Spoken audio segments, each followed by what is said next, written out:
L'entrée du kibboutz de Be'eri, à proximité de la bande de Gaza, samedi matin peu après 7 heures.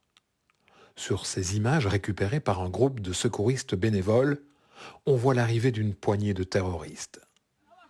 Diffusées cette fois par le Hamas, ces images de propagande permettent de suivre les terroristes qui passent de maison en maison et l'on entend, au milieu de cris et de hurlements, que des coups de feu sont tirés. Certains habitants vont réussir à s'enfuir, mais nombreux sont ceux qui seront littéralement massacrés sur place.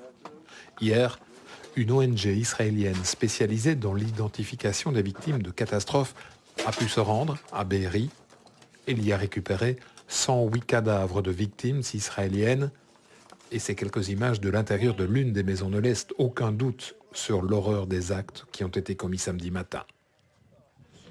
Et ces mêmes atrocités se sont répétées à une dizaine de kilomètres de là. Nous sommes cette fois au kibboutz de Kfar Aza, où les militaires israéliens ont combattu jusqu'à hier pour en reprendre le contrôle. Les témoignages des habitants qui ont eu la chance d'échapper aux terroristes sont glaçants. They came into every home, they came into every room, every place. Those they couldn't take out and murder, they would burn the house with them inside so they can die. They shot children, babies, all people, anywhere.